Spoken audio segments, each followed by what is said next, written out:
Former President Donald Trump is returning to the campaign trail as he looks to maintain control of the Republican Party.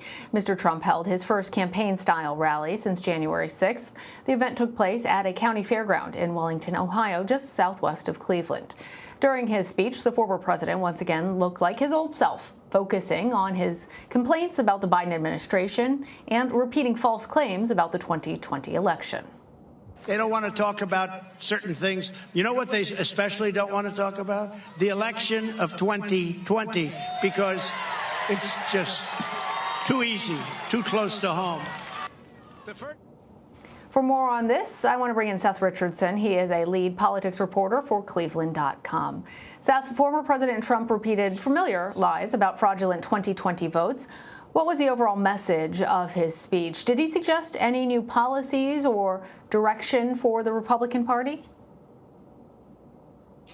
No, it really didn't seem like that. It was mostly a list of grievances, which, I think could kind of be expected to come from Trump. He's sort of, he was on that attack really after the election, and up until he was banned from social media, that was kind of the sort of ongoing message that he had. And that was the message that he really wanted to get across to his supporters last night, which were ample, and I think he just really wanted to get back out there and kind of energize them.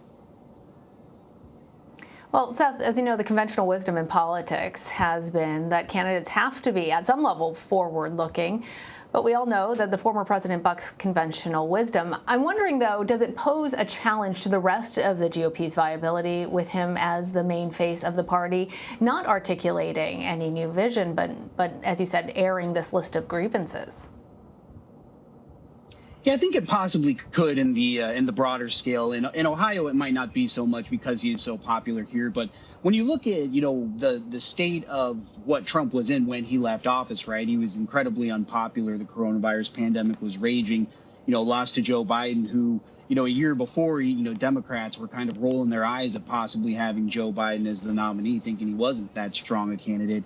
Yet, Trump did still lose to him. And if you do kind of keep rehashing these things, it is really hard in American politics to come back from kind of such a big nationwide loss like that and really be successful. That said, he has completely disproven a lot of conventional wisdom about politics before. So, maybe he can get back and kind of, regain that former energy, although I think it would be kind of hard, especially since people have soured on him following the January 6th riots. Well, Mr. Trump's trip to Ohio is also seen as a chance to exact some revenge against Congressman Anthony Gonzalez, one of the House Republicans who voted to impeach the former president following the January 6th attack on the U.S. Capitol. What did former President Trump have to say about the congressman, and then how is he being perceived still? Congressman Gonzalez and his vote there by his constituents in Ohio?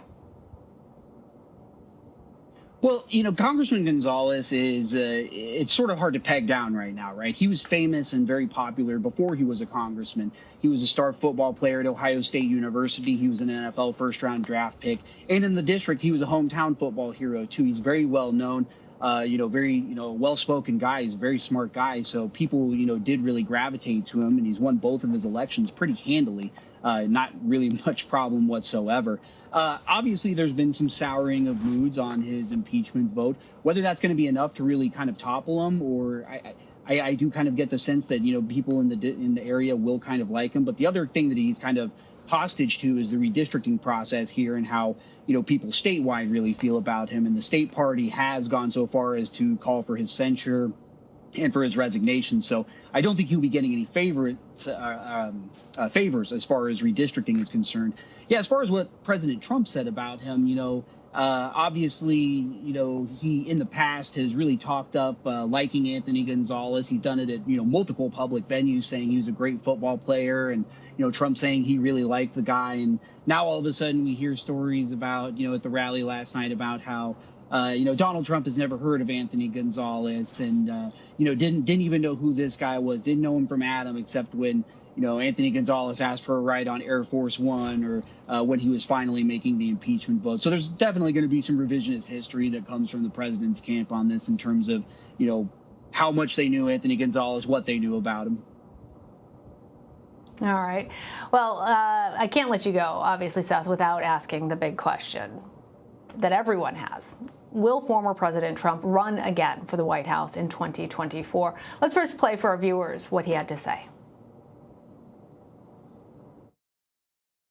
You know, over the years, I've seen people, if they did fairly well in a primary 30 years ago, they become stars fairly well.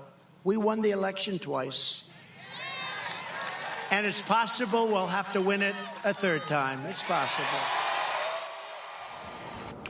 Seth, obviously, Ohio is very important as a key swing state. I'm just going to remind our viewers before I let you answer that President Trump won the state in 2016 and in 2020. So go ahead and tell us how a potential third run might be received there. Oh, I think in Ohio it would be very well received. Trump is still very popular here. Won by 8 percentage points both times. Nobody thought he was going to do that well both times. Frankly, people thought he was going to win in 2016. He won bigger. I personally thought it was going to be closer in 2020. The numbers seemed to skew that way. And you know what? He repeated his victory, had one of the largest margins in Ohio history here. In Ohio, it would be very well received. If he's going to run again, I think a lot of that's going to depend on 2022. Do Republicans take back the House? Do they take back the Senate? Does he feel like his message is still, out there and enough that he thinks he can win? Because he's not going to want to go out and lose again. It's just not, it doesn't seem like it's in his nature. So if he sees some kind of writing on the wall, I don't think he would be willing to take the risk. I think he'd rather probably sit back and kind of play kingmaker, as he's really done, over the past couple of months, even since he's been kind of, banned from social media and sort of taken a little bit out of the spotlight. He still has a very heavy presence here, especially in the Senate race. And if he doesn't feel like he can win the presidency, then I think he would just, sit back and be the guy who people come to kiss the ring. All right. Seth Richardson, thank you.